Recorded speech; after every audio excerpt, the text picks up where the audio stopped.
Nah, ya ngeten iki terus suci. Nek suci berarti kena diombe, misal kena dipangan. Ya. Ono iku ya ono sing takut. Ono sing takut wong wadon. Bagaimana hukumnya meminum air mani itu enten. Oleh tahu lah, katanya kan suci.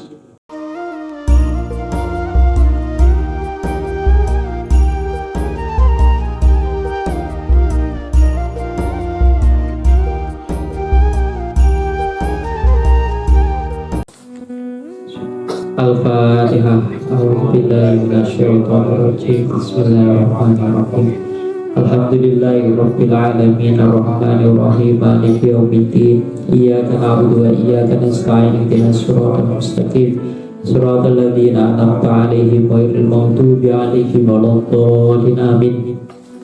Bismillahirrahmanirrahim. Wa bisanati al-mutasil ilal musannaf an Aisyata anna Rasulullah sallallahu alaihi wasallam qala idza na'asa ahadukum wa huwa yusolli falyarqud hatta yadhhaba anhu an-naum fa inna ahadakum idza shalla wa huwa na'isun la yadri la'allahu yastaghfiru fayasubba nafsahu.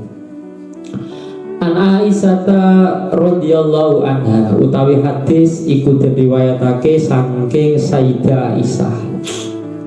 Anna Rasulullah sallallahu alaihi wasallam satemene Rasulullah sallallahu alaihi wasallam qala iku ngendika sinten Rasulullah sallallahu alaihi wasallam ing pengendikan idza na'asa ahadukum al hadisah.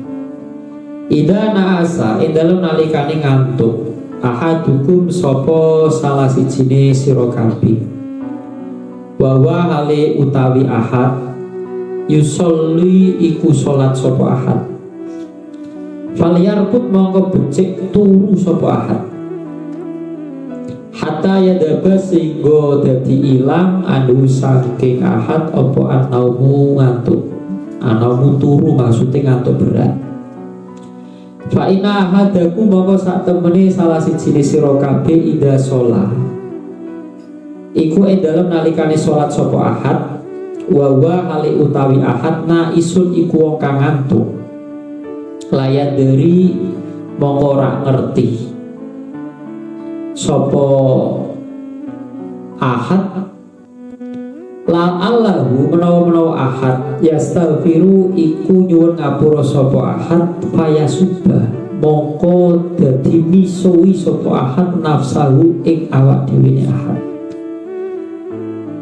Terus niki hadis dipuriwayatake saking Sayyidah Aisyah. Kanjeng Nabi Muhammad sallallahu alaihi wasallam ngendika nek ana wong turu maksudnya niku ngantuk. Ana wong dalam kondisi ngantuk kemudian tiang niku sholat dalam keadaan apa? Ngantuk. Falyarqud mongko tiang niku diketuru mawon. Dan mriki ulama jelaskan hadis ini. Ketika seseorang itu dalam keadaan ngantuk, kondisi ini ngantuk dan dia sedang sholatnya belum selesai. Kalau dalam redaksi dalam hadis ini maka disuruh tidur. Disuruh tidur itu maksudnya bagaimana? Ulama ngendikaken nek salate niku salat fardu. Nggih, kondisi ngantuk, salate salat fardu. Hukumnya tidak boleh alias haram jika salat itu kemudian diputus atau dibatalkan. Jadi kalau salatnya salat fardu, nggih niku dikenyelesaike, bar nyelesaike kon turu wis turu wae. Daripada wakmu wiridan donga nggih ngirone dongane niku istighfar nyuwun pangapura malah jebule saking ora sadare malah misui awake dhewe. Maksudnya napa? Dongane niku donga sing sifate niku merugikan dirinya sendiri. Nah, kalau misal seseorang dalam kondisi belum sholat ngantuk, yo kon turu dhisik. Wis turu wae. Sampai ngantuknya niku nopo ilang, kemudian dia sholat. Nah, mriki enten salah satu solusi. Nek kowe ngantuk, kepengin ngantukmu ilang, padahal kondisi misal kondisi sholat itu waktune tinggal sedikit. Nah, mriki ada solusi. Bagaimana cara menghilangkan rasa kantuk? Nek ten sarah kitab niki nggih ten Hasya Abi Jamro niku diterangaken tiyang iki diken gerak. Yang semula duduk disuruh berhenti, disuruh menggerakkan anggota tubuhnya, karena biasanya dengan harokah, dengan gerak, ngantuk itu akan berkurang atau bahkan hilang. Oke. Nek kemudian kok ngantuknya hilang dengan wudu ya wudu. Kalau memang waktunya sudah mepet ya wajib, tidak boleh kemudian menuruti ngantuknya, tidur setelah itu menjadikan sholat keluar waktu. Ini nggak boleh. Tapi kalau dalam kondisi belum sholat waktu panjang ngantuk, tidur saja lebih baik. Karena nanti yang dikhawatirkan ketika seseorang itu sholat dalam kondisi ngantuk. Satu, kalau di sini yang ditakutkan ketika dia baca di dalam sholatnya, dia nggak paham dengan yang dibaca. Terus gampangannya ngelantur lah. Loh, nek wong awam bacaan sholat banyak juga yang nggak ngerti arti deh. Pokoknya diwaca ngono ae. Mbok artine apa pokoke apik ngoten. Wong donga ngoten. Jadi di sini ada kekhawatiran kalau kemudian ngantuk itu menjadikan orang yang sholat niku terhalang dari mentadaburi apa yang dibaca. Jadi kalau misal sholatnya sholat sunnah, ada ulama yang mengatakan boleh ketika sholatnya itu dikot'u itu diputus, dibatalkan. Tapi kalau sholatnya sholat fardu maka tidak diperbolehkan. Ya, tidak diperbolehkan, kemudian dikot'u harus selesai. Dan nanti setelah selesai sholat terus turu monggo. Ini ada keterangan. Makanya di sini diterangkan kalau ada orang dalam kondisi ngantuk dan dia sholat, maka kemudian setelah selesai sholat tidurlah sampai kemudian rasa kantuk itu hilang. Karena apa ya, dikhawatirkan ketika ada orang sholat kemudian dia membaca bacaan yang dikira adalah doa yang bermanfaat bagi dia, saking tidak sadarnya, saking tidak kuatnya menahan ngantuk, ngomongin ngelantur, dongone malih dadi maksutaken awake piyambak. Naudzubillah min dzalik. Lah mriki diterangkan. Ya, diterangkan bahwa ketika ada sahabat dulu itu ada sahabat ketika adzan itu berkumandang menunggu jamaah, sahabat itu dalam kondisi tidur. Nek mriki diterangkan sirai niku teklak-tekluk ya, teklak-tekluk kados ngeten iki. Berarti kan kayak orang sudah dalam keadaan tidur. Jadi ngantuk-ngantuk berat. Tapi ketika kemudian qomat dan sholat akan dikerjakan, jamaah mau dimulai, itu sahabat itu dalam kondisi ngantuk sampai kepalanya itu teklak-tekluk kados ngoten. Ketika jamaah itu tidak wudhu terlebih dahulu, kemudian langsung berdiri dan ikut jamaah. Oleh ulama-ulama kemudian diambil kesimpulan, ada satu posisi di mana seseorang itu dalam kondisi ngantuk. Sekali lagi ngantuk, bukan tidur lagi. Dalam kondisi ngantuk. Lah ngantuk sama tidur bedanya apa? Kalau ngantuk itu dia masih bisa dengar kanan kirinya suara itu dia bisa dengar. Ada orang ngobrol itu dia samar-samar masih kedengeran. Kalau tidur itu sudah enggak. Nah kalau ada orang ngantuk ya kan, masih mendengar suara-suara yang ada di sekitarnya. Dalam posisi dia itu duduk di mana pantatnya itu tempel dengan tempat duduknya, dengan tanah, dengan lantai. Maka ketika sholat dikerjakan, dia tanpa wudhu pun langsung sholat gak apa-apa. Kenapa? Karena ngantuknya orang yang dalam posisi mutamakin makadaw, pantatnya itu duduk nempel dengan lemah atau dengan tanah atau dengan lantai, itu memastikan ketika dia ngantuk itu tidak ada angin yang keluar dari tubuhnya. Karena yang dikhawatirkan orang kalau ngantuk ngentut dia tidak nopo sadar, sehingga nopo, sehingga wudhunya jadi batal. Tapi dengan catatan loh, dia sudah punya wudhu sebelumnya. Jadi sahabat nunggu komat, ngantuk tekluk komati jamaah dimulai, dia langsung bangun kemudian ikut sholat.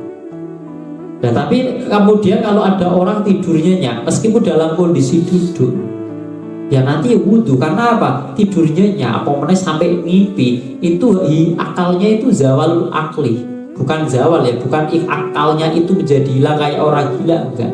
Tapi orang tidur itu akalnya ketutupan sehingga nopo hilang kesadaran. Dulu kan orang sadar.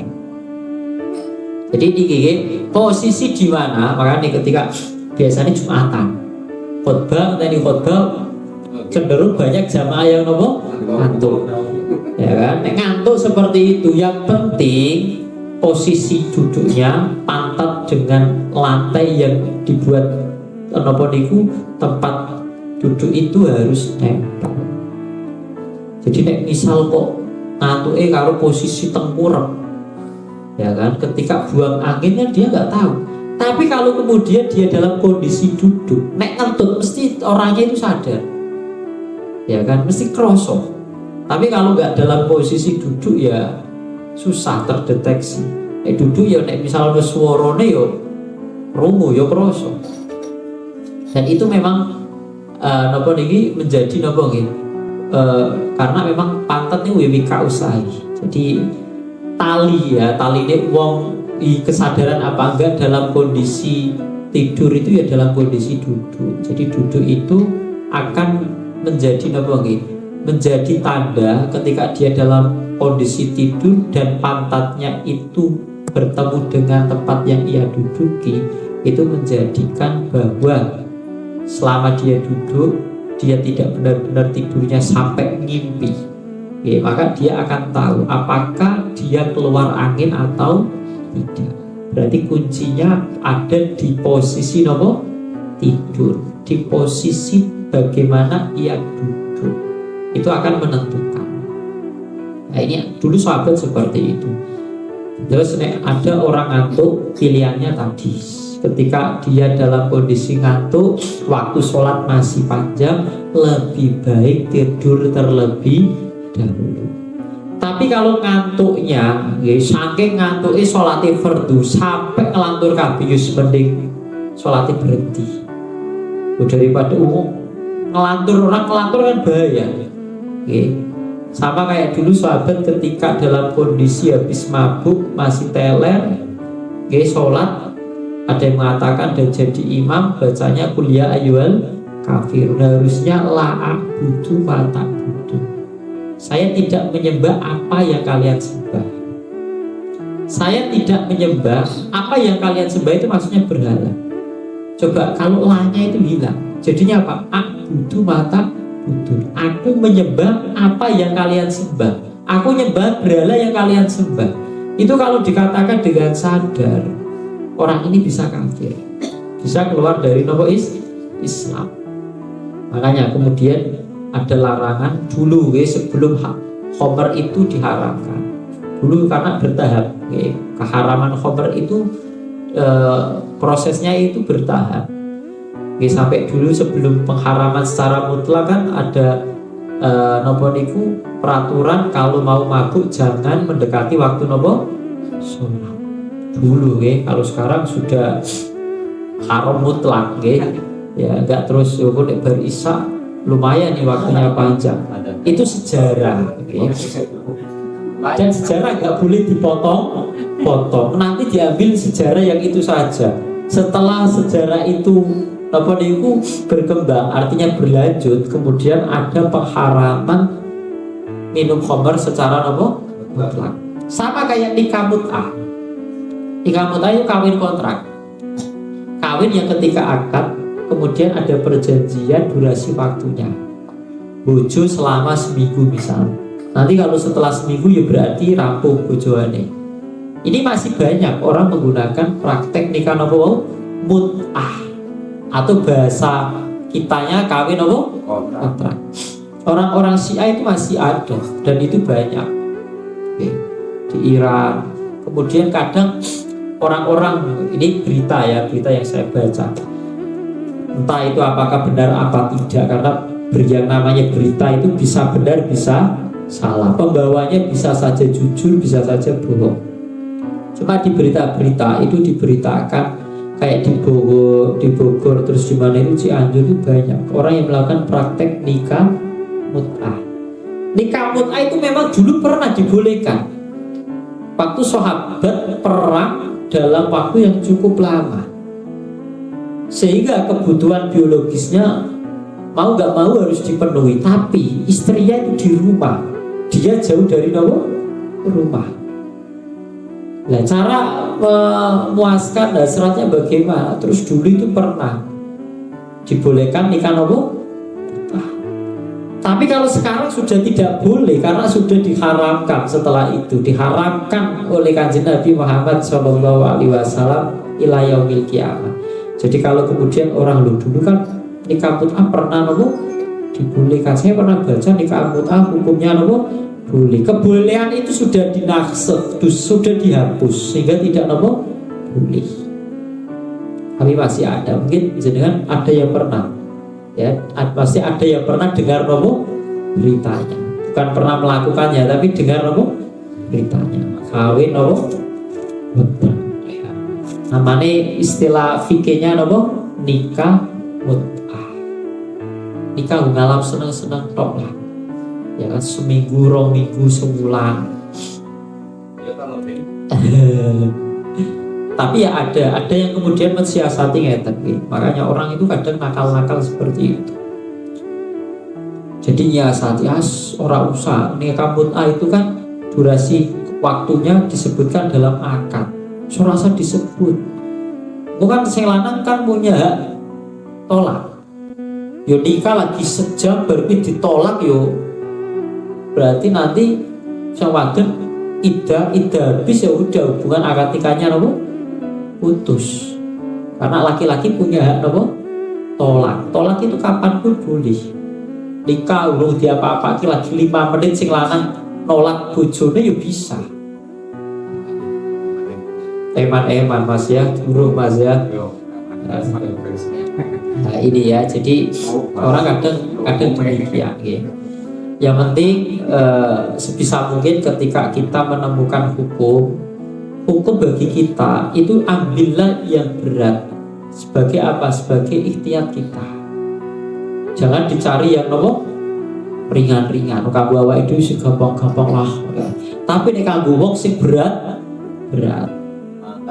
Ya kan, misal kanggo uang, ya kan, apalagi orang-orang awam dicarikan hukum yang rada ringan. Tapi nek kanggo awake dhewe ikhtiyat digoleki sing abot. Ya, biasanya wong niku sengaja nyari hukum yang ringan-ringan, dikoleksi. Ya kan? Terus dijadikan Ya dijadikan pegangan hukum, tapi diambil yang ringan saja. Ya kalau dalam kondisi tidak ideal monggo, ya kan. Kayak ada ini masalah napa niku jamak qosor. Kalau fikih kan yang durasi itu namanya jaraknya itu 2 marhalah. 2 marhalah kan ada yang mengatakan 80 kilo. Karena apa? Syaratnya itu harus safaron tawilan. Safaron tawilan itu pergi jauh. Pergi jauh itu 2 marhalah. Kalau sekarang 80 kilo, jenengan pergi 80 kilo. Ya, itu jenengan sudah dapat terus suatu keringanan. Boleh jamak, boleh qosor. Lah, itu ada orang yang ngambil safarnya saja, pokoknya lungo. Ya kan? Lungo ngendi ya kan? Teko kene morone Sigalu misal, utawa lungo Banjar Kota kan musafir misal. Ya, padahal syaratnya itu harus bepergian jauh. Dan tidak cuma itu, bepergiannya harus bepergian yang hukumnya mubah, minimal mubah. Yang makruh tidak dapat, apalagi haram. Pergi kemana? Semarang, ngapain? Nonton dangdut misal, atau pergi ke klub malam misal. Wah ini kan tempat-tempat ya kan, klub malam kan tempat-tempat maksiat ya, rawan maksiat. Ya kalau seperti ini ya tidak dapat apa? Rusak, kecuali kerja, ya kan tijaro dagang misalnya. Ini baru nanti dapat apa? Rusak. An Aisyah radhiyallahu anha, utawi hadis iku diriwayatake saking Sayyidah Aisyah. Jadi Sayyidah Aisyah itu garwane Kanjeng Nabi yang riwayat hadisnya paling banyak. Di antara istri-istri yang lain. Kemudian termasuk 5 besar kalau nggak salah. Kalau nggak nomor 5, saya lupa nih posisinya.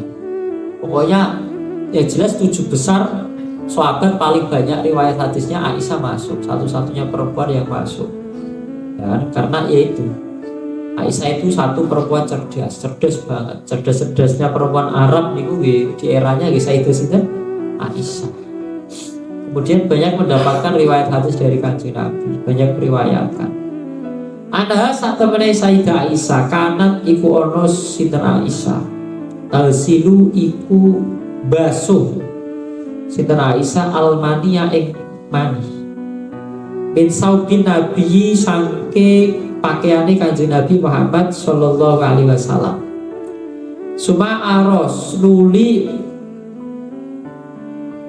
weruh sapa ingsun hu ingsun Aisyah nggih hu saub hu asarul mani fi dalam saub bukatan blentong-blentong au bukoan utawa pira-pira blentong-blentong.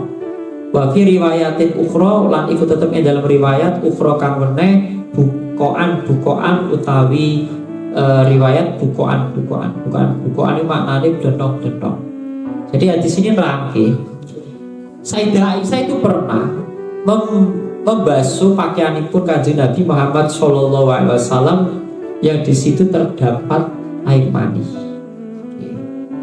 Setelah dibasuh kemudian ada asarnya. Asar itu bekasnya kados belentong-belentong. Berarti apa itu dibasuh kemudian ada jenengan basuh baju, tidak semuanya kena air itu kan ada kayak bekasnya itu.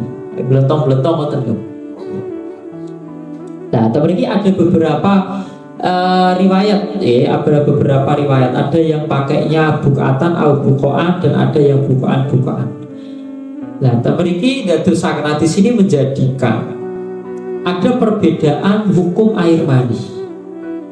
Jadi kalau madzhab kita Imam Syafi'i, air mani itu hukumnya suci. Ya, air mani hukumnya apa? Suci. Karena ada hadis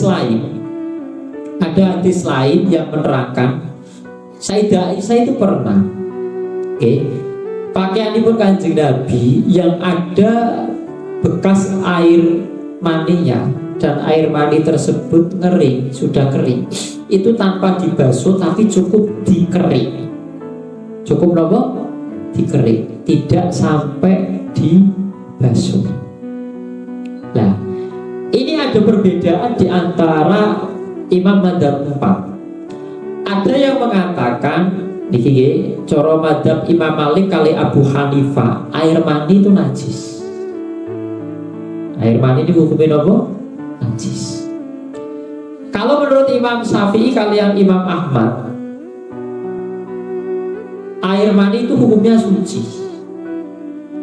Terus ada perbedaan. Ada yang mengatakan air mani hukumnya apa? Najis. Ada yang mengatakan air mani itu hukumnya suci. Ini biar kita nopo niku produk pengalaman. Ternyata air mani ada yang mengatakan hukumnya apa? Najis. Nah, kenapa kok kemudian ada ulama yang mengatakan air mani itu hukumnya najis? Karena istinbat hukumnya dari hadis diantaranya ini. Sayyidah Aisyah mencuci pakaian Kanjeng Nabi yang terkena nopo air mani. Tapi perlu diketahui, fudolatnya Kanjeng Nabi kayak air mani, ataupun fudolat yang lain yang Kanjeng Nabi itu hukumnya semuanya suci, khusus Kanjeng Nabi. Ya kan, kalau manusia biasa nanti ya lihat-lihat. Kalau mani ya kan tadi ada yang mengatakan suci, ada yang mengatakan apa najis. Itu oke, kita bahas yang pada umumnya. Ada yang mengatakan dari hadis ini bisa diambil kesimpulan bahwa air mani itu hukumnya najis. Dengan bukti apa? Dengan bukti pakaian yang terkena air mani, pakaiannya dibasuh menggunakan apa? Air. Berarti air mani itu hukumnya apa? Najis. Tapi ada yang mengatakan tidak najis karena di riwayat lain, di riwayat lain air mani yang sudah kering itu cukup dikerik saja tanpa dibasuh. Kalau tanpa dibasuh berarti air mani hukumnya tidak najis. Yang berpatokan pada hadis ini itu berkesimpulan bahwa air mani itu hukumnya najis ada. Terus yang mengatakan air mani itu hukumnya suci, menyikapi hadis ini bagaimana? Wong suci kenapa harus dibasuh menggunakan air? Ada yang mengatakan bahwa air mani dibasuh menggunakan air itu tidak wajib. Artinya apa?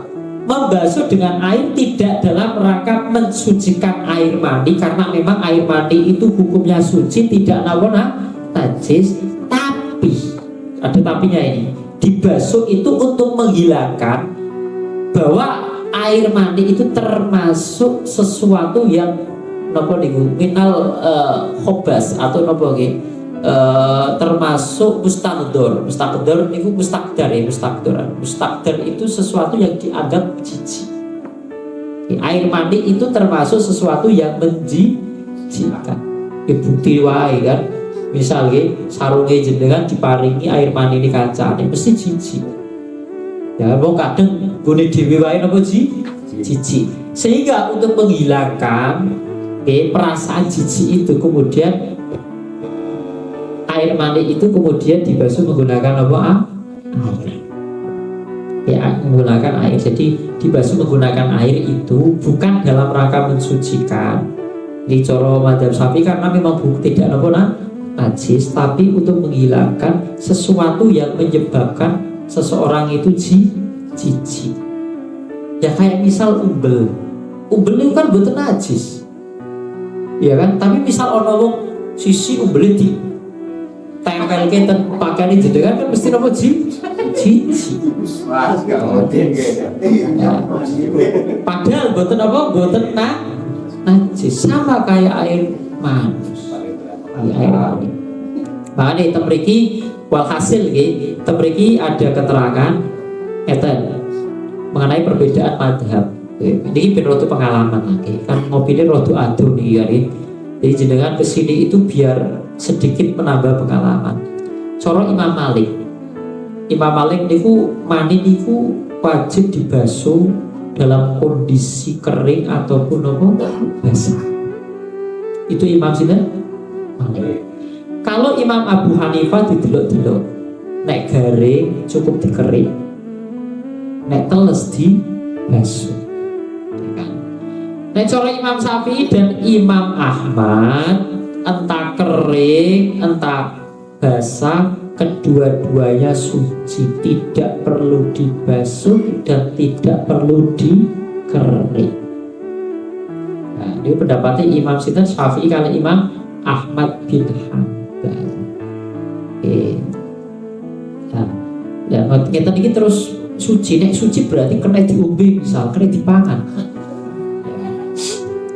Ya. Ono iki ono sing takut. Ono sing takut wong wadon. Bagaimana hukumnya meminum air mani? Itu oleh tahu lah, katanya kan suci. Nah, enten sing mengatakan ya boleh-boleh saja. Wong napa hukumnya napa suci. Ada yang mengatakan tidak. Meskipun suci tidak boleh karena termasuk sesuatu yang menjijikkan. Nah, perkara sing menjijikkan itu tidak boleh dimakan atau diminum. Ada yang seperti itu. Nah, ada kalau misal hukum mani tersendiri itu ulama kalau kitab Taqriratus Sadidah niku sampai diperinci. Nek mani nek wong hukumi suci. Ya sing ngarani maneni wong suci, nek maneni kewan yo suci kecuali asu. Kecuali asu celeng Nikola. Terus ono meneh berpendapat nek manene wong suci. Nek manine kewan sing kena dipangan suci. Sing ora kena dipangan najis. Ya ono sing ngarani nek menungso tadi. Ada yang mengatakan tadi Imam Malik kan ada yang mengatakan bahwa air mani itu hukumnya apa? Hukumnya najis. Ya karena satu kalau di logika loh. Kalau di logika nggak masuk juga kalau kemudian air mani itu hukumnya apa? Najis. Bagaimana tidak? Air mani itu tempat keluarnya itu satu jalur dengan keluarnya air kencing. Air kencing hukumnya najis. Minimal lagi ketika air mani itu dalam proses perjalanannya keluar, dia berada di satu jalan tempat keluarnya najis. Berarti sperma yang semula sebelum lewat jalur itu misal suci, ketika dalam proses perjalanan lewat jalurnya tempat najis, ketika keluar air sperma paling tidak hukumnya ya jadi najis. Karena apa? Kecampur dengan apa? Perkara najis. Tapi bisa nih kok kemudian Imam Syafi'i suci ya gara-gara hadisnya Sayyidah Aisyah yang lainnya. Hadis yang tadi Sayyidah Aisyah pernah membersihkan ya kan air mani yang sudah kering itu hanya cuma dikerik tanpa dibasuh.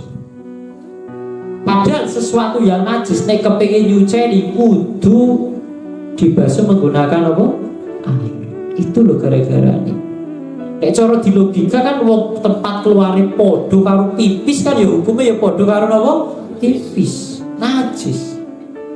Ya makanya kadang niku nggih ya tidak semua ajaran di syariat itu semuanya bisa di logika. Itu cara di logika ya minimal ya hukumnya ya ketemu barang najis melu napa najis meskipun semula tidak najis.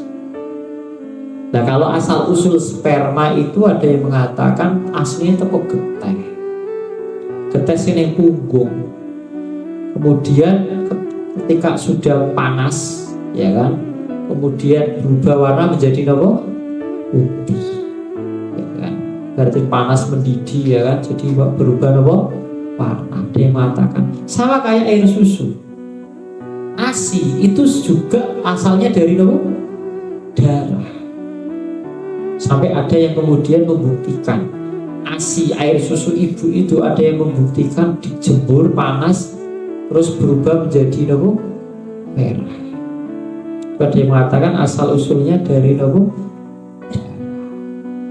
Makanya ini penting bahwa ketika ada orang menganggap ini air mani itu najis misal ya kita hormati karena memang ada riwayat dan ada pendapat yang mengatakan bahwa air mani itu hasil istihad ulama nopo najis gara-gara kayak tadi baju Kanjeng Nabi terkena nopo sperma kena air mani kemudian dicuci oleh Sayyidah Aisyah. Sama kayak ketika ada orang cerita dulu ketika peristiwa Nabi Ibrahim ajeng nyembelih putranya, dalam cerita yang kita kenal kan yang disembelih adalah Nabi Sinten Ismail. Tapi kan ada riwayat yang mengatakan bukan Ismail tapi Sinten Nabi Ishak. Nabi Ishak kan juga putranya Nabi Sinten Ibrahim. Ya, Nabi Ishak itu putranya Nabi Ibrahim.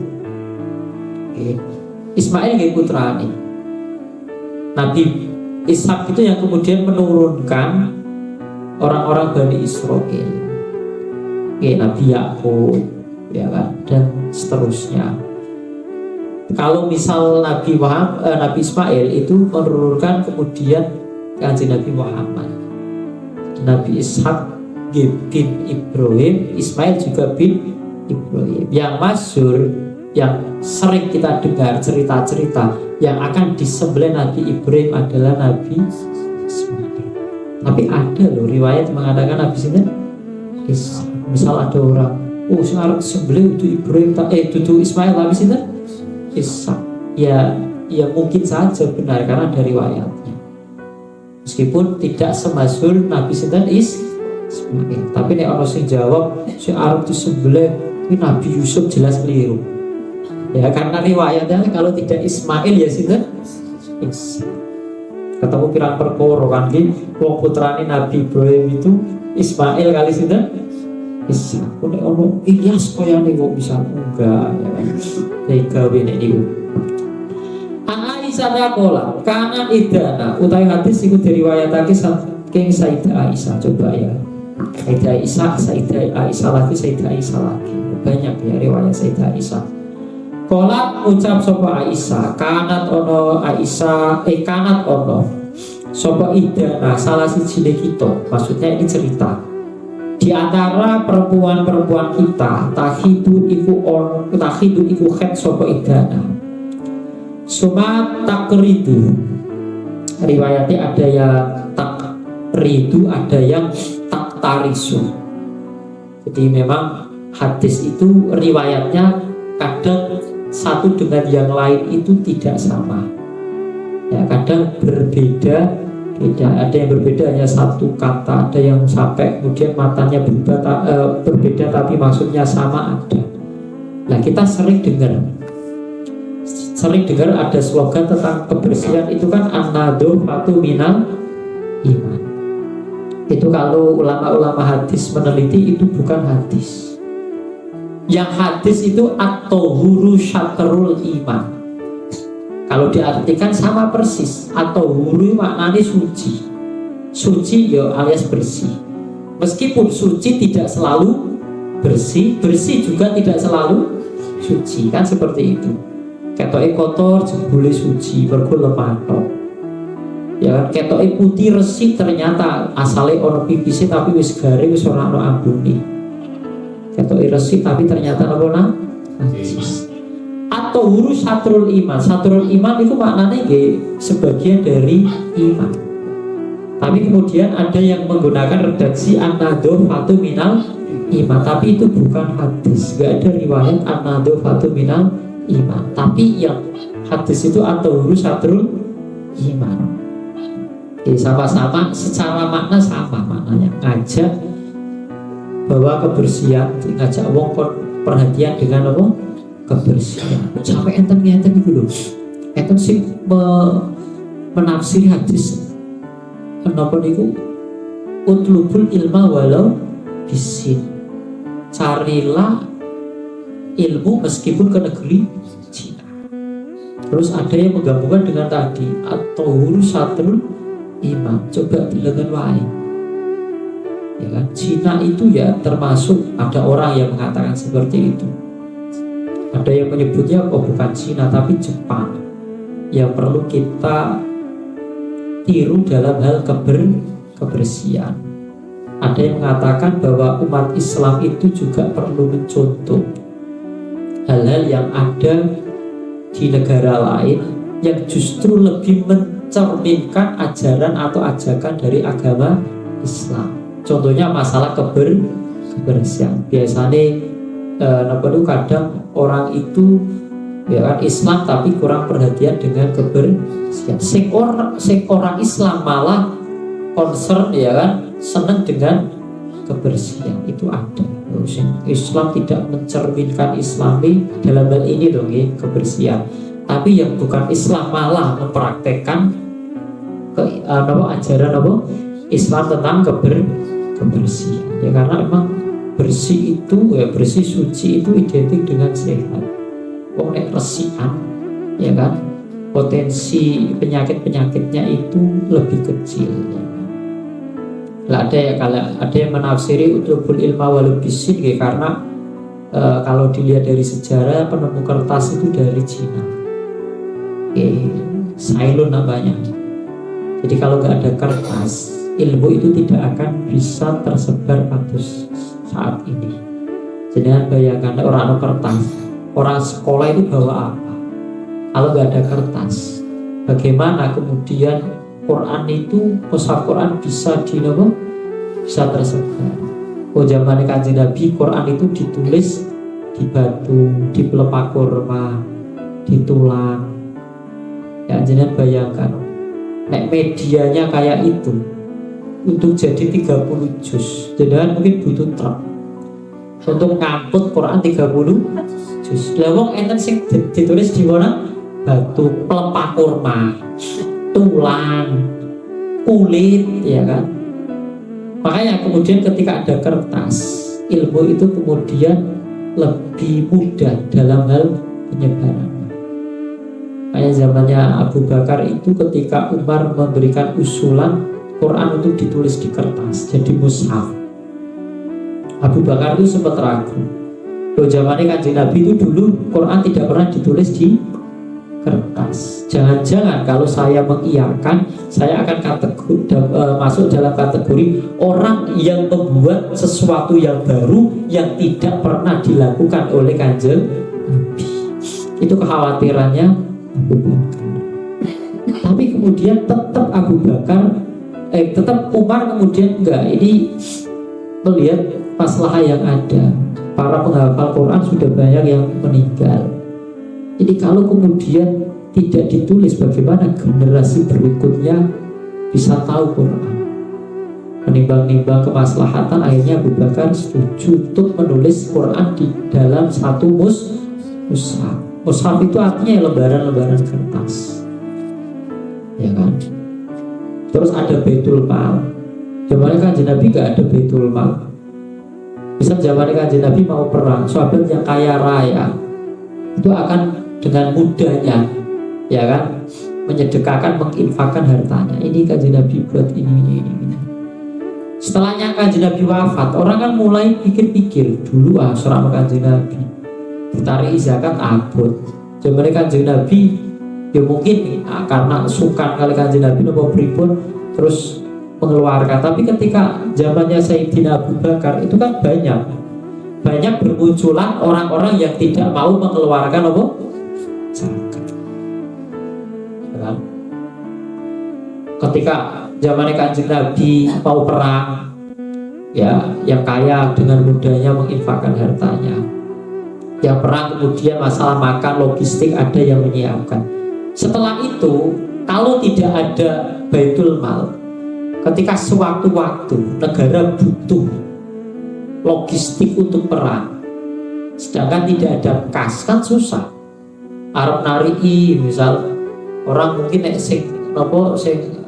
Kanjeng Nabi sing matur ngoten misal orang pasti gampang. Setelah itu kemudian beda, ya kan, keadaannya berubah. Makanya kemudian ada kebijakan bikin apa? Baitul Mal atau kas negara. Sewaktu-waktu kalau butuh kan enak. Ya. Jadi zaman berubah. Itu kemudian hukum juga bisa apa? Berubah. Yang semula belum ada menjadi ada. Ada Jumatan, ada 2. Itu kan zamannya Sayyidina Utsman. Sebelumnya kan ada Jumatan cuma 1.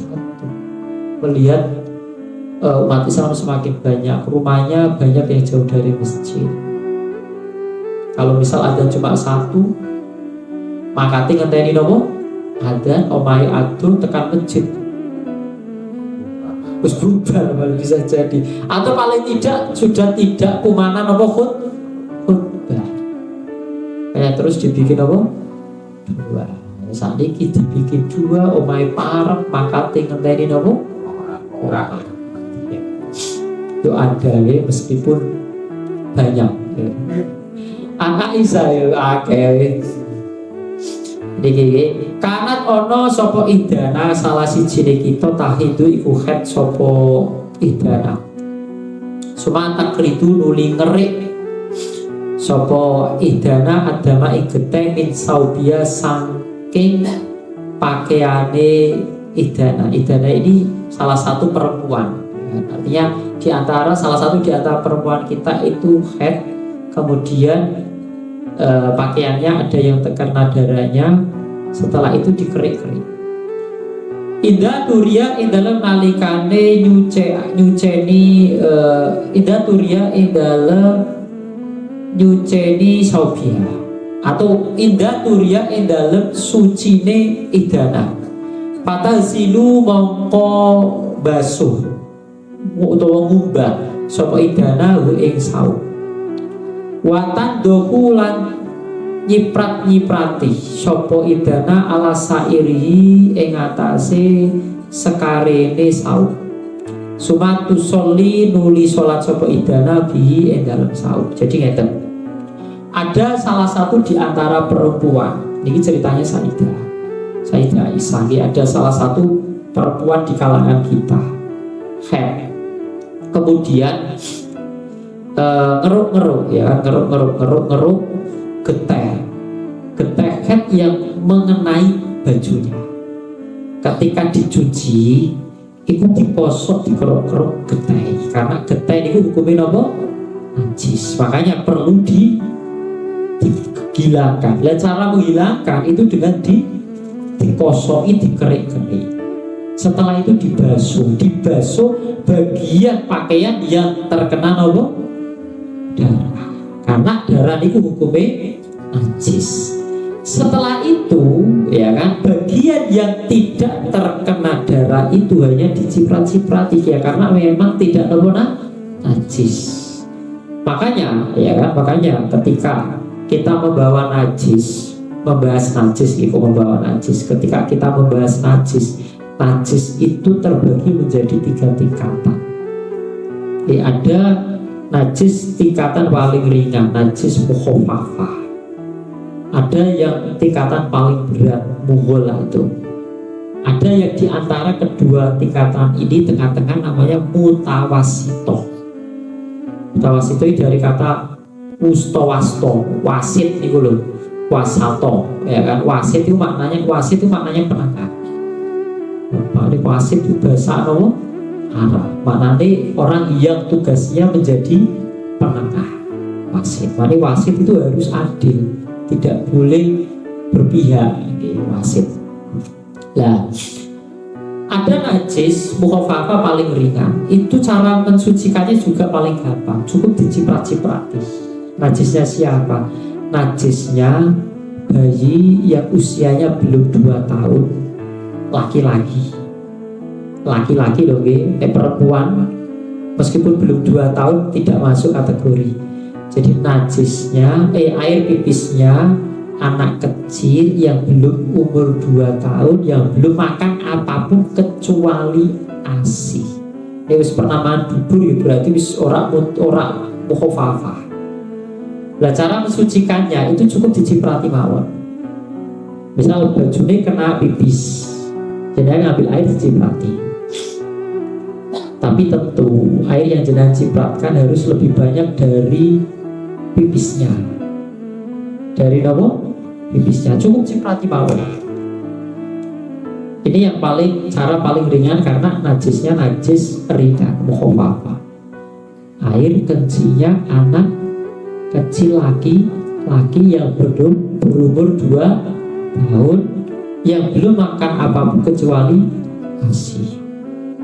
Soalnya banyak sekali, terutama wong nyun sewu ono wong awam terus orang perhatian dengan najis, ya kan, duwe anak cilik nguyu jarke wae lah, nguyu bocah cilik wae, padahal tetap harus disucikan. Dilihat-lihat, kalau anaknya perempuan jelas tidak termasuk kategori yang ringan. Kalau anaknya laki-laki dilihat sudah usia 2 tahun atau belum. Kalau belum berarti bisa saja masih masuk kategori. Kalau sudah lebih dari 2 tahun, 2 tahun lebih berarti tidak. Terus harus belum makan apapun kecuali nopo. Tapi misal dulu kan pernah itu waktu bayi ditahnik pakai kurma misal. Bagaimana itu? Kalau tahnik itu tidak termasuk hal yang kemudian membatalkan anak itu termasuk kategori ini. Karena ketika ditahnik, lewat kurma kan siti kan gitu. Ditahnik kan ada kurma misal gitu, terus dikunyah-kunyah kali tiang alim. Pas itu kemudian dileletakan. Ya kan, itu kan tabaruk. Nek gak kurma mungkin madu, boleh kurma orang ketemu. Ono apa? Madu. Ada yang seperti itu. kan, pokoknya anak kecil laki-laki belum berusia 2 tahun, belum makan apapun kecuali ASI. Terus kalau najis mughalladho itu najis yang disebabkan oleh anjing dan babi atau peranaannya, baik peranaan anjing dengan kambing, pokoknya salah satunya atau dua-duanya. Babi karo anjing misalnya mughalladho, babi dengan kambing ya tetap nopo mughalladho, najis mughalladho.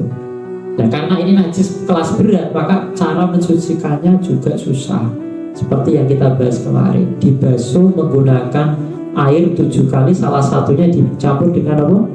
Debu. Nah sekarang najis yang paling sering kita ketemui adalah najis mutawasito, najis kelas apa? Kelas menengah, tengah-tengah, kelas menengah. Nah ini juga banyak yang tidak tahu cara mensucikannya. Ini juga perlu diperhatikan. Banyak orang yang tidak tahu cara mensucikannya. Najis mutawasito itu terbagi menjadi 2. Ada najis yang masih kelihatan, dilihat itu masih, karena masih ada airnya, ada bedanya. Coro pipis ngono isih ora banyune, durung kering. Ya kan? Atau misal pokoknya isih enten najis sih, itu namanya najis ainiyah. Ada najis yang tinggal hukumnya saja, airnya sudah gak ada. Misal uyo wis 3 dino kan wis garing, wis kepanasan, wis ora memambuni. Tapi selama belum dibasuh, diguyur menggunakan air, maka statusnya tetap najis. Namanya najis hukmiyah. Hukumnya masih najis. Kalau tadi yang masih ada bendanya namanya najis ainiyah. Didelok kalau meripat isih bisa. Nah, kepengen mensucikan najis itu caranya ngeten. Ubahlah dari najis ainiyah ke hukmiyah dulu. Misalnya, ono cacilik nguyuh, jenengan ngambil tisu atau gobal, gobal terus airnya itu ya kan ditisuni atau nganggo gobal, dibuat agar air kencingnya itu menjadi tidak ada airnya, jadi nopo kering. Setelah kering sudah tidak ada air ya, kemudian baru jenengan ngambil air hidup, misal dikebiur-biur.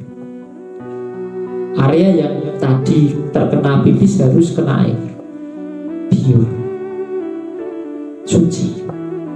Jadi tidak kemudian ada najisnya, masih ada benda najisnya terus langsung digebiur, diguyur.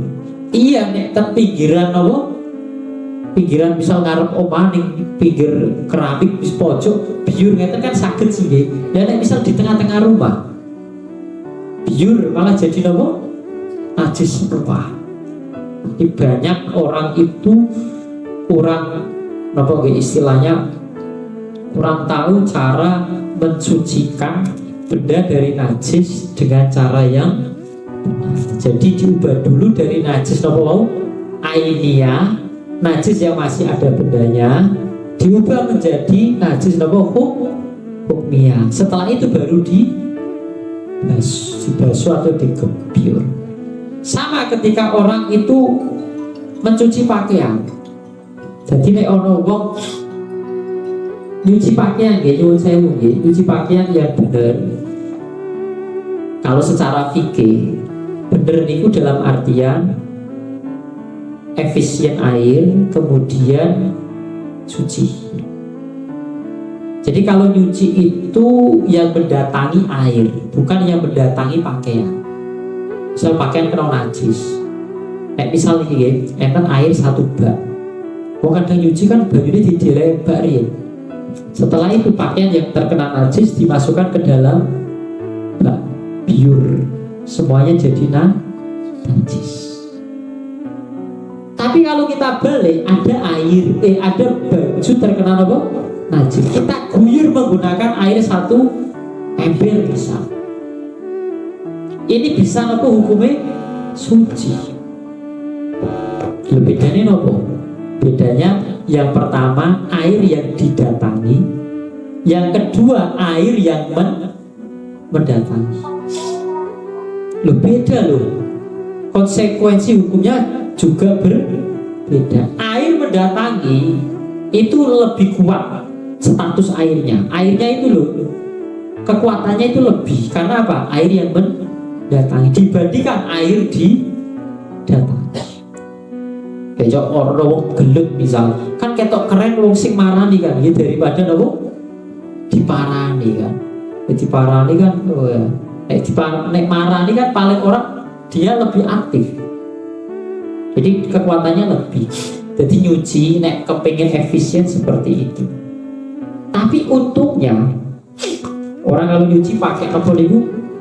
Mesin cuci, ya mesin cuci. Ya. Ada orang nyuci pakai mesin cuci. Untungnya mereka itu yang nyuci pakai mesin cuci itu sebelum dijemur pakaian itu dibilas. Kalau tidak dibilas bisa saja pakaian itu yang semula najis tidak menjadi suci. Karena kalau itu pernah ngobrol sama orang teknisi, pokoknya dia itu ngurusi laundryan. Dia itu ahli lah teknisi laundryan. Tanya terpulau, Gus, buat ajeng tanglet. Kalau itu dulu pernah ajeng MUU dengan salah satu orang yang paham agama. Gagal gara-gara apa? Gara-gara cara kita, sistem kita mencuci dengan cara mesin cuci itu kayak gini. Ketika baju di dalam mesin cuci itu air sama deterjen itu bercampur, ya, air dan deterjen itu apa? Bercampur. Bahkan malah kemudian air dulu sama deterjen baru kemudian apa? Baju. Berarti kan tidak bisa mensucikan. Kalau air sudah campur sama deterjen, air itu jadi suci tidak mensucikan. Berarti nggak bisa mensucikan pakaian yang terkena najis. Karena apa? Karena air terkena deterjen itu akan merubah air, status air dari suci mensucikan hanya suci saja, tidak bisa mensucikan. Nah orangnya itu minta ya pakaian dulu, setelah itu air pure, setelah itu baru kemudian deterjen. Misal deterjen yang kedua deterjen sama air, paling tidak sebelumnya itu ada air saja. Terus orangnya jawab, enggak itu sistemnya ya air sama deterjen itu kumpul jadi nopo satu. Orangnya cerita seperti itu. Kalau saya sih nggak begitu paham dengan mesin yang ia gunakan. Tapi kulo ngeten, tanglet ngeten. Tapi ngeten Pak, di akhir Pak sebelum dijemur ada nggak proses dibilas? Kalau ada proses dibilas, pakaiannya bisa suci dikarenakan bilasan yang terakhir tersebut. Jadi ketika dicuci air dengan deterjen yang sudah bercampur, itu memang pakaian yang najis belum bisa menjadi suci. Tapi bisa suci kalau kemudian dibasuh dengan bilasan terakhir tadi. Jadi sucinya itu ya di bilasan yang terakhir itu yang menjadikan baju yang terkena najis itu menjadi suci.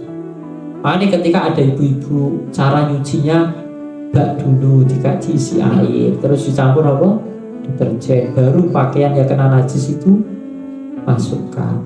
Itu tetap bisa suci dengan bilasan yang terakhir. Meskipun cara yang lebih benar adalah pakaian yang terkena najis harus didatangi air, bukan air didatangi pakaian yang terkena najis. Makanya yang lebih baik, misal kok jenengan nyuci pakaian yang kena najis sama tidak itu dipisah. Yang kena najis kalau bisa disucikan dulu dari najis tersebut. Misal mau digabung, jangan langsung digabung. Tapi meskipun digabung pun masih ada kesempatan suci dengan cara tadi bilasan yang terakhir. Makanya ini penting masalah nyuci pun, ya kan, masalah mensucikan pakaian yang terkena najis itu ada perbedaan ketika air mendatangi dan air didatangi. Air mendatangi hukumnya lebih kuat dibandingkan air yang didatangi. an Aisyata wallahu a'lam bishawab. A'udzubillahi minasyaitonirrajim. Bismillahirrahmanirrahim. Hamdan yafina wa yakafi mazidah. Rabbana lakal hamdu kama yanbaghi li jalali wajhika wa 'azimi sultanik. Wassalatu wassalamu ala sayyidina Muhammad wa ala alihi washabihi ajma'in. Allahumma inna nas'aluka ridhaka wal jannah wa na'udzubika min sakhatika wan nar. Allahumma inna nas'aluka ilman nafi'an wa amalan shalihan wa rizqan wasi'an halalan thayyiban. Allahumma inni a'udzubika min ilmin la yanfa'u min qalbin la yasha'u min nafsin la tasba'u min da'watin la yustajabu laha. Allahumma iftah lana futuhal arifin wa nawwir qulubana kama nawwarta qulubal anbiya'i wal mursalin bi jahi nabiyina Muhammadin sallallahu alaihi wasallam. Rabbana atina fid dunya hasanah fil akhirati hasanah wa qina adzabannar. Subhana rabbika rabbil izzati amma yasifun wa salamun alal mursalin walhamdulillahi rabbil alamin.